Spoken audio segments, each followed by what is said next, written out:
বাংলাদেশের হিন্দু সম্প্রদায় সবসময় কখনোই পরিপূর্ণভাবে নিরাপত্তা বোধ করে। নির্বাচনের আগে ও পরে সংখ্যালঘুদের উপর নির্যাতন করা হয়। আওয়ামী লীগ শাসনে যে সাম্প্রদায়িকতার বীজ বপন করা হয়েছিল, বর্তমান আমলে সেই সাম্প্রদায়িকতার অনেক বাম্পার ফলন হচ্ছে। 3 কোটি হিন্দু সম্প্রদায়কে বাইরে রেখে এই দেশে কোনো সাংস্কারিক গ্রহণযোগ্য হবে বলে আমরা মনে করি না। কারো লুঙ্গি পর্যন্ত নেই, কারো সবাই শুধু এক কাপড়ে ঘর থেকে পালিয়ে যেতে বাধ্য হয়েছিল। এটা টোটালি একটি সাম্প্রদায়িক হামলা। দুঃখ নিয়ে বলতে চাই, এই এত বড় একটি ঘটনার পরও গণমাধ্যমে ওইরকম এই ঘটনাটা আসে নাই। আপনারা জানেন যে কয়েকদিন আগে আমাদের যশোরের অভয়নগরে একটি আমাদের হিন্দু সম্প্রদায়ের প্রায় 20টি বাড়ির উপরে অগ্নিসংযোগ ভাঙচুর করা হয়েছে।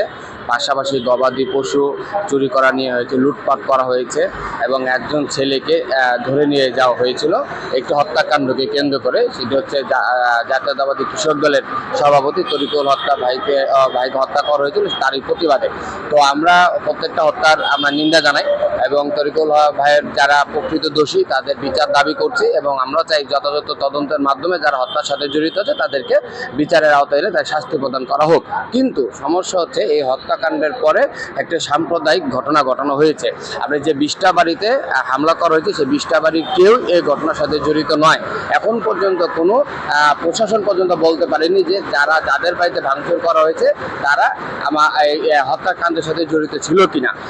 এটা হচ্ছে আমাদের অত্যন্ত দুঃখ পাওয়ার জায়গা যে যারা এই ঘটনার সাথে জড়িত নয় তাদের বাড়িতে কেন হামলা করা হলো, তাদের বাড়ি কেন লুটপাট করা হলো, তাদের গবাদি পশু কেন রাতের আধারে চুরি করে নিয়ে যাওয়া হলো। এখানে এমন একটা অবস্থা হয়েছে যেখানে কারো কাপড় পর্যন্ত নেই, পরার যে পরবে সেই শাড়ি পর্যন্ত নেই, কারো লুঙ্গি পর্যন্ত নেই, কারো সবাই শুধু এক কাপড়ে ঘর থেকে পালিয়ে যেতে বাধ্য হয়েছিল। এটা টোটালি একটি সাম্প্রদায়িক হামলা। এটা কখনো একটা হত্যাকাণ্ডের পর এরকম কোনো এরকম কোনো ঘটনা হতে পারে না। আমরা মনে করছি এটা টোটালি একটি সাম্প্রদায়িক হামলা। এর আগে আমরা যশোরের মালোপাড়ায় একবার এরকম সাম্প্রদায়িক সহিংসতা ঘটেছিল। এখন আবার যশোরের অভয়নগরে এরকম ঘটনা ঘটলো। আমরা এই ঘটনার তীব্র নিন্দা ও প্রতিবাদ জানাচ্ছি। পাশাপাশি এই ঘটনার সাথে যারা জড়িত রয়েছে তাদেরকে অনতিবিলম্বে গ্রেপ্তার করে শাস্তির আওতায় আনার জন্য আমরা দাবি জানাচ্ছি। দুঃখ নিয়ে বলতে চাই, এই এত বড় একটি ঘটনার পরও গণমাধ্যমে ওইরকম এই ঘটনাটা আসে নাই। শুধুমাত্র বিবিসি বাংলায় ঘটনাকে কভার করেছে, তাও ঘটনা 3 দিন পরে। এখন পর্যন্ত বাংলাদেশের জাতীয় মিডিয়াগুলো আছে সঠিকভাবে এই ঘটনা তুলে ধরা হয়নি। এটা আমাদের জন্য অত্যন্ত দুঃখজনক ঘটনা। আমরা চাই যে কোনো জায়গায় ঘটনা ঘটলে মিডিয়ার কাজই হচ্ছে সুষ্ঠু তদন্তের মাধ্যমে বা সুষ্ঠুর মাধ্যমে তার প্রচার করাটা হচ্ছে তার মূল কাজ, কিন্তু সেই জায়গায় সে মিডিয়া এটা করেনি। বাংলাদেশের হিন্দু সম্প্রদায় সবসময় কখনোই পরিপূর্ণভাবে নিরাপত্তা বোধ করেনি। এটা 5ই আগস্টের আগে হোক বা 5ই আগস্টের পরে হোক। আমরা দেখেছি 2001 সালে নির্বাচনের পরে বাংলাদেশের সংখ্যালঘুদের উপর কিভাবে নির্যাতন করা হয়েছে। আমরা দেখেছি যখনই নির্বাচন হয়, নির্বাচনের আগে ও পরে সংখ্যালঘুদের উপর নির্যাতন করা হয়। আমাদের যে কোনো পূজার আগে আমাদের প্রতিমা ভাঙচুর করা হয়। এটি 5ই আগস্ট, 5ই আগে পরে কোনো কথা নাই।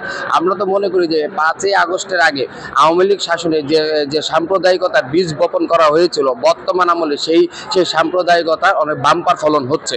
সেই জায়গাটা আমরা অন্তর্বর্তীকালীন সরকারকে বারবার বলেছি যে আমাদের সনাতনী সম্প্রদায়ের পক্ষ থেকে যে 8 দফা দাবি দিয়েছি, সেই 8 দফা দাবিগুলোকে আপনারা দ্রুত বাস্তবায়ন করুন, আমাদের সাথে আলোচনায় বসুন। এই দেশে 3 কোটি হিন্দু সম্প্রদায়, তাদের রাইট আছে এই দেশের অধিকার নিয়ে বেঁচে থাকার জন্য। কিন্তু কোনো একটি কারণে অন্তর্বর্তীকালীন সরকার আমাদের 8 দফা নিয়ে কোনো আলোচনায় বসছে না।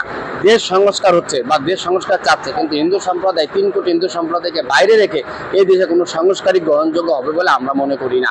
8 দফার মধ্যে উল্লেখযোগ্য ছিল আমাদের সংখ্যালঘু কমিশন, সংখ্যালঘু মন্ত্রণালয়, সংখ্যালঘু নির্যাতন হলে তার একটা অধিদপ্তর করতে হবে, সংখ্যালঘু কমিশন, সংখ্যালঘু সুরক্ষা আইন, আমাদের দুর্গাপূজায় 5 দিনের সরকারি ছুটি। হ্যাঁ, এগুলো আমাদের মেন টপিকগুলো ছিল। আমরা বিশ্বাস করি এগুলো বাস্তবায়ন হলে এই দেশের সংখ্যালঘুরা তার নিরাপত্তা নিয়ে বসবাস করতে পারবে। দেখেন, বাংলাদেশে কিন্তু গত 24 বছরে, আমি 24 বছরের কথা বলি, 24 বছরে এখন পর্যন্ত কোনো বড় ঘটনার কিন্তু বিচার হয়নি। আপনি নাসিরনগরের কথা বলেন, আপনি কুমিল্লার কথা বলেন, আপনি রামুর কথা বলেন, কেউ বলতে পারবে না দৃশ্যমান কোনো ঘটনার বিচার হয়েছে। আজকে যদি স্বাধীন সংখ্যালঘু কমিশন থাকতো তাহলে কিন্তু এই সংখ্যালঘু কমিশনের কাজই হতো এই ঘটনার সুষ্ঠু তদন্ত করে সরকারকে প্রেরণ করা, সরকার সেই ঘটনার প্রেক্ষাপটে যারা প্রকৃত দোষী তাদেরকে শাস্তি প্রদান করতো। কিন্তু সংখ্যালঘু কমিশন তো নেই, এই কাজটা কে করবে?